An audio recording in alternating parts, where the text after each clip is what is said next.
for watching United Punjab Television North America. You're watching The Source with Madison Fleischer.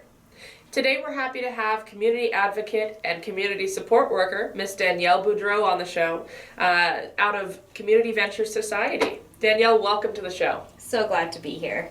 So maybe you could tell us a little bit about what Community Venture Society does, as well as what your role with them entails. So Community Venture Society deals with a lot of adults and individuals with disabilities, not just adults, youth as well. Okay. So we deal with a lot of residential care programs as well as day programs, which involves community inclusion with adults with disabilities. Residential care programs usually include us going into a home and being the staff of a home and taking care of the client that way, versus community inclusion is being out in the community and helping them that way. That's fantastic. Yeah. Now, what does your role, I guess, look like? When you arrive at work at Community Venture Society, how does the day begin? So my day usually begins with me already knowing what my client would be. So I would either be picking up my client or my client would be dropped off to me. And I would be dealing with community inclusion with them. So that varies based on client to client. That could mean going out to the park and hanging out playing ball all day, or that could mean hanging out with their best friends in the office all day with us, or that could mean going to a movie. So all of these things, we help them live their best lives and have the best experience doing these things with the circumstances that they live with. Wow, okay. Now, is this more of a client-focused approach towards community inclusion? Is it the client that chooses this, or is it, your staff that programs this in? How does that work? So CVS is a client-centered society. We deal mainly with what the client wants, not what we want, as much as, to an extent, obviously, like, for instance, if there was a choice that a client was making that was obviously not safe for them, we would obviously intervene and say that that's not okay. But for the most part, it's mainly them who chooses what they want to do and at the capacity of what they want to do with. That's great. Yeah. And you're fairly young to be in this position. You're 22, turning 23 next month. Recently graduated from Trinity Western with a Bachelor of Arts in Sociology, yes. That's fantastic. Congratulations. Thank you so much. So this is obviously more of a new venture into your professional career. How did you get involved with this? I've been involved with adults with disabilities and individuals with disabilities my entire life, even before I was born. My mother, she was an advocate who was helping and was assisting individuals with disabilities in residential care homes at the time, and I was a baby, so my mom would take me to work all the time and I would be held by all of these different wonderful individuals, and I got to see how wonderful they are and how amazing they think and their behaviors and how the behaviors work to make you think a certain way. It's really interesting, and that's definitely how I got involved.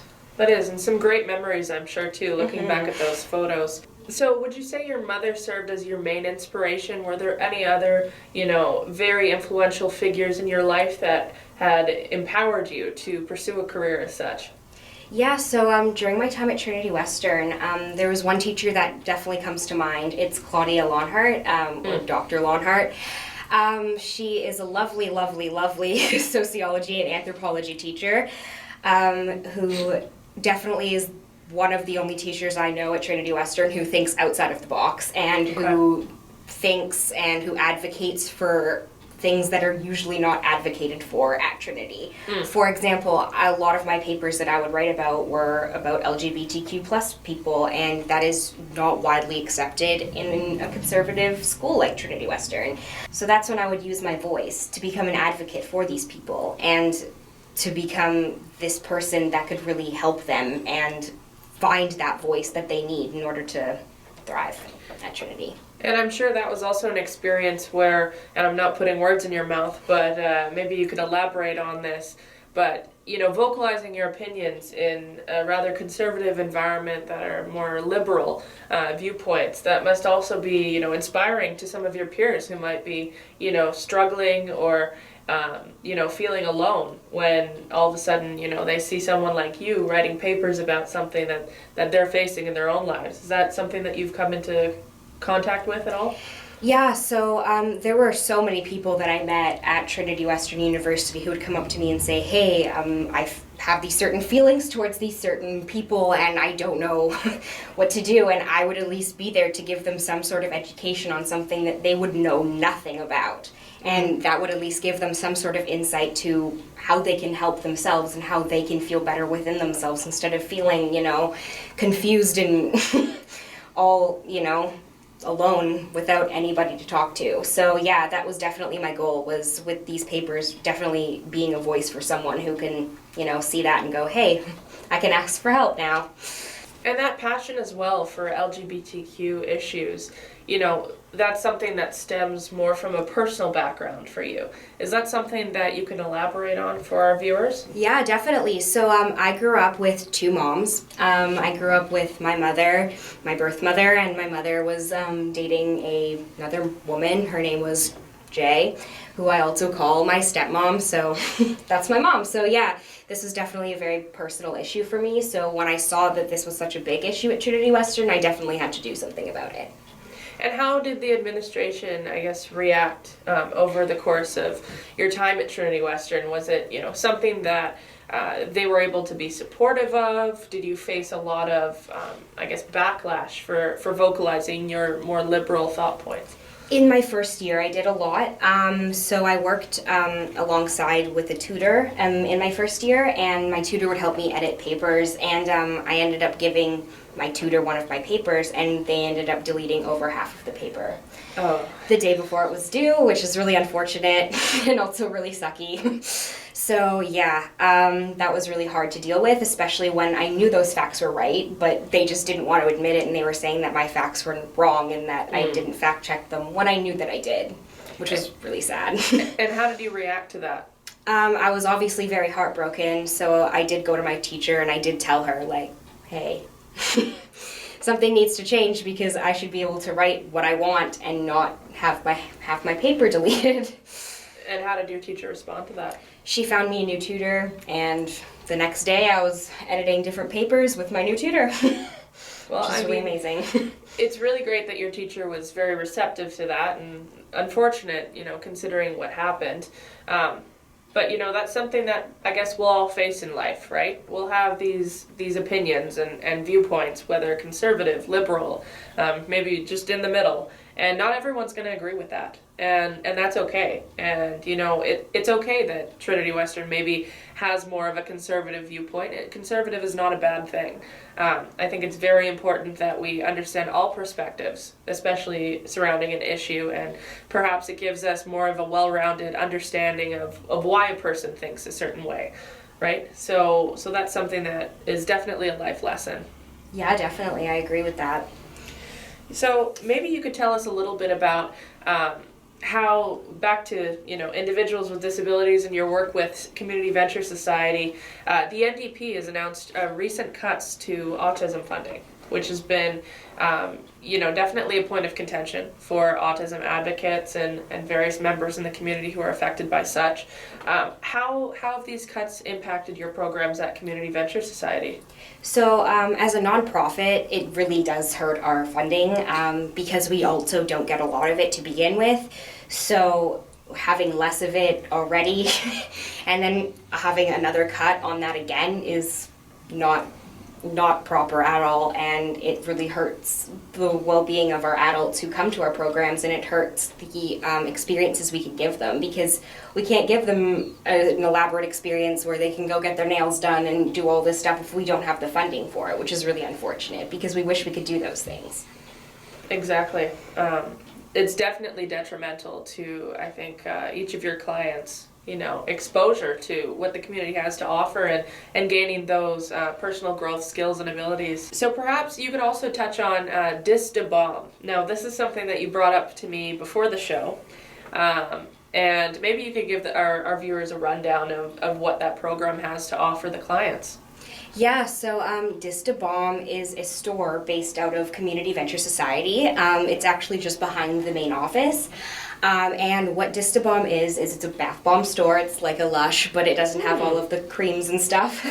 And all of Not our yet. yes, all of our individuals with disabilities, they make the bath bombs as well. They help make the bath bombs. They help with the production. They help with the packaging, and they help with the selling. They're the cashiers. Wow. And our staff members are there just to help out when needed. So yeah, I think it's a really amazing initiative because these adults also get paid to go. Okay. Yeah, so they get a little bit of a wage, and even though they're just 2-hour shifts, I mean, it's something for them to, look forward to during the week and feel like they have something to go to every day. And do they have to go through like a job interview process, or is it just kind of open to all clients who are willing? So, yeah, you do have to go through a job interview. You have to make up a resume. You have to make up a cover letter. Okay. That's what you would be doing with your staff if you were a client at CVS. And then, the head of Distabomb, her name is Quinn. She's lovely.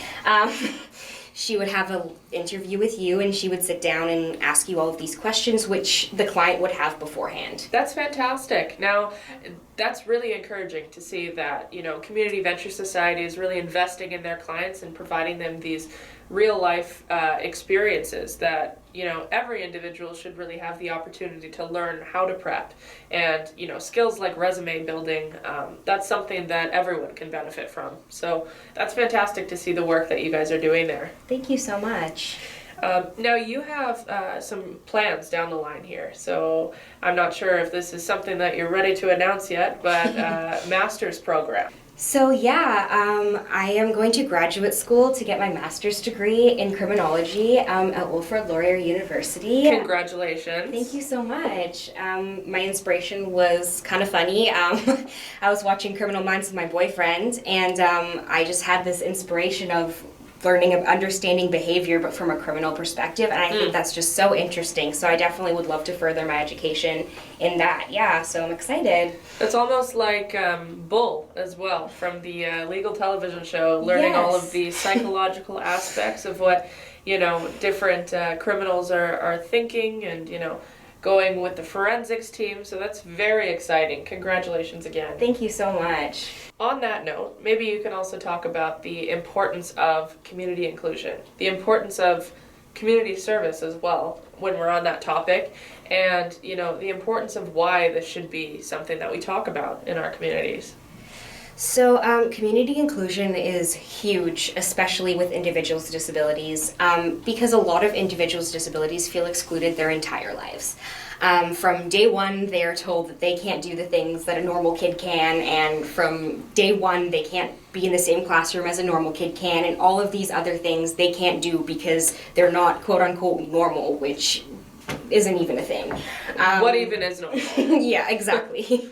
So, it's really unfortunate to have these people excluded their entire lives. And these people are in their 50s and 60s, and now we're just coming into these inclusion programs and are now just going into this community and are now becoming and making friends and, grabbing this entire society around them and really flourishing. And it's really exciting and really, really great to see. That is really great. And I think definitely a topic that needs to be talked about a lot more. And this is also why, funding cuts that the government is currently doing in British Columbia is not helping the situation. We need to be out here in our communities talking about this, talking about how we can volunteer, talking about how, we can ensure that those in our lives or that we come in contact with who maybe have exceptionalities or are living with some sort of a diagnosis feel equally as important in society as we do. And going that extra mile, because it's not that hard to be kind people. It's really not. I think respect is all where it starts, right? And Danielle, maybe you can also give our viewers an idea of where can we start? How can we start making those who are living with a diagnosis, with exceptionalities, more part of our society, in the sense that they don't feel, excluded because they aren't, seen as whatever normal is. So one of the biggest things would be just not staring at people in public. That is one of the biggest things I notice as a staff member working alongside a client with a disability. It's just I get stares down the line all day long, and it's absolutely horrible. Imagine being stared at all day long by the entire world. Yeah. That's horrible. So yeah, definitely just averting your eyes somewhere else, like it's not a circus, it's not a show. Like, just look somewhere else, especially living their lives. Exactly, and especially when the client is escalating as well. Like, it's hard when the client is doing that, and when our staff are dealing in those situations, it's a really high stress environment, and for you to be staring at us in public, it's not helping us at all. And by escalating, I guess you can give our viewers more of an idea, is that like acting up? Yes, so escalating is when I would say you get too excited or something didn't go your way or you're just upset or having a really hard day and you're screaming and you're crying and you're having a hard day. And yeah, sometimes people with disabilities have a little bit of harder days and have a little bit of harder ways of dealing with those things. So yeah. Emotions can be a lot. And do you have any tips, I guess, for those who are willing to volunteer? Does Community Venture Society have programs where youth are able to volunteer? Is there a way that they can get in contact with organizations? Where do you suggest someone start if this is something they want to get involved with? So volunteering at your local food bank or working at a homeless shelter or anything like that is definitely one of the things that you can do to help with community inclusion within your area. Working with homeless people is just as much as community inclusion as working with individuals with disabilities, and it gives you that experience to work with high-risk individuals that you need in order to work with people with disabilities, because it is very difficult working with people with disabilities because it's a very unpredictable job. So, I can imagine. Yeah. So you have to be prepared for anything at any moment. And lastly, on the note of community inclusion, something that Danielle and I actually did a week or two ago now, I believe is we went around, the lower mainland, to be honest, anywhere from Surrey to Wason to Richmond, and we had many volunteers come together to garner support for Atira Women's Resource Society. Now, Atira Resource Women's Society has 14 locations across the lower mainland, so that includes residential programs for ladies without a fixed address, some with a fixed address, in addition to elders, Indigenous elders, and young mothers with babies. And we were actually able to raise over $700 thanks to the support of everyone on Facebook and Instagram and Twitter, which has been fantastic. I mean, we had ladies going to Costco for us, picking up soap, and we ended up putting together, I believe it was over 120 care packages, full-size care packages, full-size toothpaste, nothing travel size, which was fantastic. So self-care items for all of these ladies who are fleeing domestic abuse and sexual abuse, all Indigenous as well. So these are fantastic ways that you can start practicing community inclusion. You can get your friends and family involved, and get on down to your local food bank, get on down to your local homeless shelter, and start plugging into the community and meeting these people and serving them. So thank you so much, Danielle, for coming on the show and giving us your time, coming all the way from North Vancouver to our studio here and sharing more about what you do with Community Venture Society and your advocacy work within the Greater Vancouver community. Yes, thank you so much for the opportunity. It was a really fun time.